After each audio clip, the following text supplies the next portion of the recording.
سرسبز اس گلزار کے یہ پھول یہ عطار کے مردہ دلوں کو دے جلا ہادی ہے طلبگار کے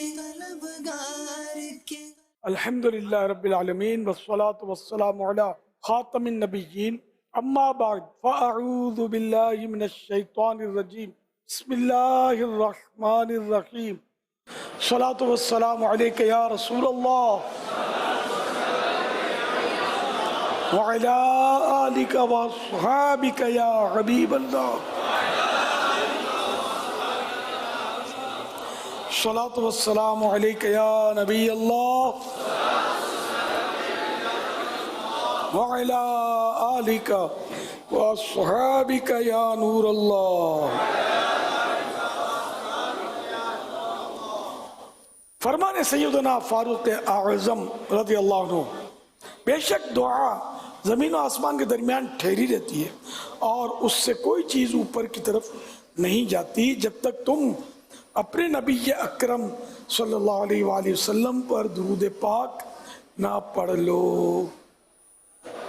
صلو علی الحبیب علی محمد۔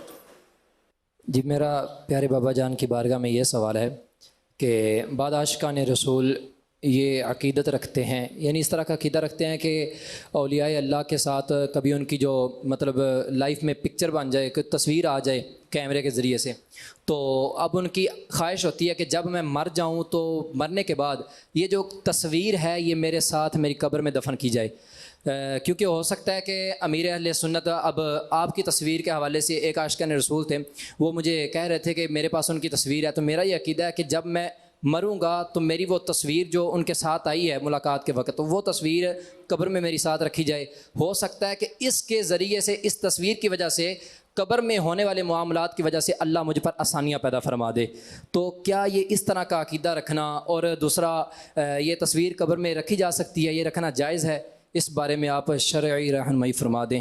معاذ اللہ ثم معاذ اللہ، بہت بڑی بھول ہے ان کی۔ تصویر جیسے اس وقت جو اسکرین پر آ رہی ہے نا، تو یہ جائز ہے، ڈیجیٹل فوٹو کہلاتا ہے، شعاعی تصویر۔ اور وہ جو رکھتے ہیں نا، جو آپ بول رہے قبر میں، تو یہ تو عکسی فوٹو ہے، یہ تو تو یہ تو بالکل حرام ہے، ویسے ہی فوٹو نکالنا حرام ہے۔ تو اب یہ کہ قبر میں رکھنا ایسی حرام فوٹو، تو یہ تو بالکل یعنی کہیں اگر خود وصیت کی ہے تو اللہ نہ کرے اب عذاب میں گرفتار ہو جائے گا۔ تو بالکل ایسی حماقت نہیں کرنی چاہیے، بلکہ قبر میں رکھنے کے لیے اللہ نے کی دے تو شجرہ شریف رکھ لے، عہد نامہ شریف، اور اس طرح کے تبرکات، نقشے نالے پاک یہ رکھا جائے، تو وہ ایک طاق بنا کر گڑا طاق نما چہرے کی طرف قبر میں، اس میں رکھ دیا جائے یہ تبرکات۔ یہ تو تبرک ہے نہیں نا، تصویر تو۔ صلو علی الحبیب صلی اللہ علی محمد۔ سوال عرض یہ ہے کہ علم پر عمل کرنے کے تعلق سے، یعنی جو شرعی مسائل ہوتے ہیں ان میں عمل کرنے کے تعلق سے بعض اوقات کچھ رکاوٹیں آ جاتی ہیں۔ بعض اوقات تو ایسا ہوتا ہے کہ ہمیں علم ہی نہیں ہوتا، یعنی کوئی ایسا موقع آ جاتا ہے اور علم ہی نہیں ہوتا، اس کی بنا پر عمل نہیں ہو پاتا، اور فوراً اس کا کوئی حل پیش کرنے والا بھی نہیں مل پاتا۔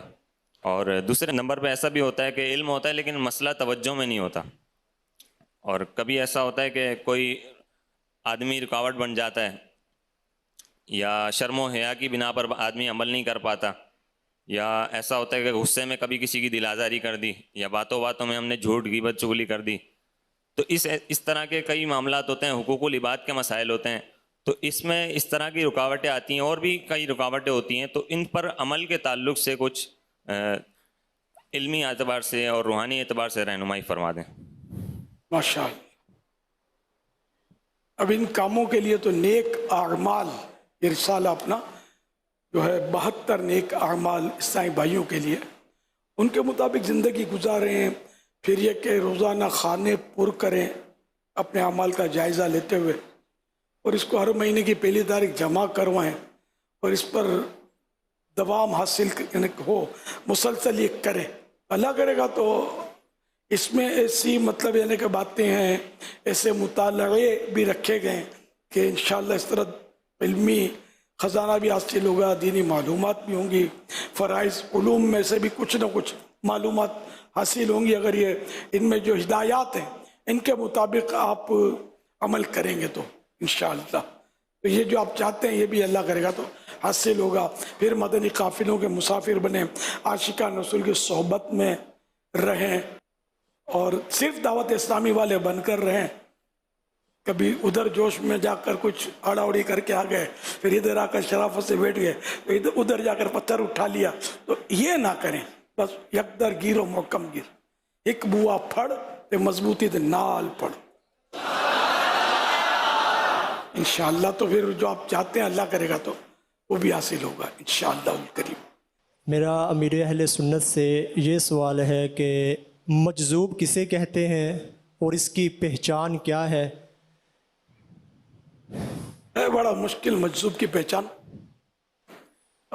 مجذوب بس وہ ہوتا ہے کہ یہ ہوتا تو اللہ کا نیک بندہ، لیکن یہ کہ یہ اس کی سمجھو عقل تکلیفی جس کو بولتے ہیں نا وہ چلی جاتی ہے، کبھی آ بھی جاتی ہے کبھی چلی بھی جاتی ہے. تو ان میں اس طرح ہوتا ہے. مجذوب کے بارے میں اعلیٰ حضرت نے یہ لکھا ہے کہ وہ شریعت کی مخالفت نہیں کرتا، یہ ہوتا ہے مجذوب. لیکن یہ کہ عام آدمی پہچان نہیں سکتا اس کو. یہ ایک خدشہ لگا رہتا ہے کہ پتہ نہیں آپ ہم سے، حالانکہ آپ نے کئی بار کہا ہے کہ میں اپنے مریدین کے لیے دعا کرتا ہوں. اور پچھلے دن آپ کو کلپ بھی ایک سنا تھا کہ وہ اسلام بھی پوچھ رہے ہیں کہ یہ کیسے پتہ چلے کہ ایک مرید سے اس کے پیر صاحب کتنی محبت کرتے ہیں. تو یہ مجھے بھی ایک خدشہ سا لگا رہتا ہے کہ پتہ نہیں آپ محبت کرتے تو ہیں لیکن یہ خدشہ لگا رہتا ہے. یہ خدشہ کس طرح دور ہو، یہ بھی کچھ رہنمائی فرما دیں. میں الحمدللہ مطلب وقتاً فوقتاً تمام مریدین و طالبین کے لیے دعا کرتا ہوں، جزاک اللہ. مجھے بھی دعائے مغفرت کرتا ہوں اور ان کی مشکلات حل ہو جائیں، اس طرح کی دعائیں کرتا رہتا ہوں موقع موقع سے.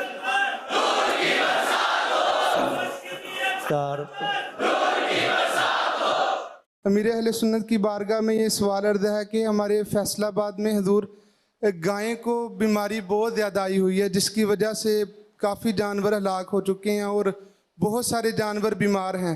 تو انہوں نے مجھے یہ خصوصی کہا کہ آپ امیر اہل سنت کی بارگاہ میں عرض کریں اور ہمارے لیے دعا بھی فرما دیں اور کوئی وظیفہ ہو یا کوئی علاج ہو تو وہ بھی ارشاد فرما دیں. جزاک اللہ خیر. لمپی اسکن شاید یہ وہی بیماری ہے؟ جی جی وہی. ہاں، اس کھال کے آر پار وہ چلی جاتی ہے، بتا رہے تھے جن کا وہ کیٹل فارم تھا وہ بتا رہے تھے کہ یہ بہت کچھ بتا رہے تھے.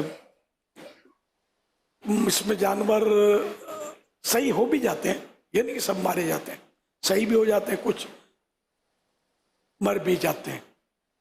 اللہ پاک عافیت نصیب فرمائے. بیچاروں ظاہر ہے کہ جن کے باڑے ہوتے ہیں ان کو نقصان ہو جاتا ہے اس سے. اللہ کریم عافیت نصیب فرمائے. اس میں ایسا ہے کہ یا اللہ ہو یہ 100 مرتبہ پڑھ کر پانی پر دم کر کے وہ پانی جو ہے جانور پر چھڑکا جائے اور یہ جب تک بیماری اس میں رہے نا وہ چھڑکتے رہیں اور جو تندرست ہیں ان کو بھی چھڑکتے رہیں ایک ایک کو. تو اللہ کرے ان کو بیماری نہ لگے، جن کو ہے ان کی چلی جائے. اب آخر ایک بار درود شریف بھی پڑھنا ہے. میرا سوال یہ ہے کہ میرا اور میرے والد صاحب کا تعلق زراعت اور مال مویشی سے ہے. اکثر اوقات جانور بیمار ہو جاتے ہیں، ڈاکٹر کو بلانے پر ڈاکٹر علاج کرتا ہے، اور بعض اوقات کوئی جانور زیادہ بیمار ہو جاتا ہے تو ڈاکٹر کہتا ہے کہ اس کا اب بچنا بہت مشکل ہے. میں نے جو انجیکشن دوائی دینی تھی دے دی ہے اور وہ جانور بہت مشکل سے سانس لے پا رہا ہوتا ہے، تو کیا اس کو ذبح کر دینا مناسب رہتا ہے یا نہیں؟ جو کیفیت آپ بتا رہے اس میں تو ابھی جان ہے، اس میں تو سانس لینے میں دشواری ہے لیکن زندہ سلامت ہے وہ جی. اس کو ذبح کرنے سے حلال تو ہو جائے گا یہ. اب وہ طبی طور پر اس کا گوشت نقصان دہ ہے کیا ہے یہ تو ظاہر کہ ڈاکٹر ہی بتائے گا. میرا سوال امیر اہل سنت سے یہ ہے، اگر منت مان لی جائے کہ ہم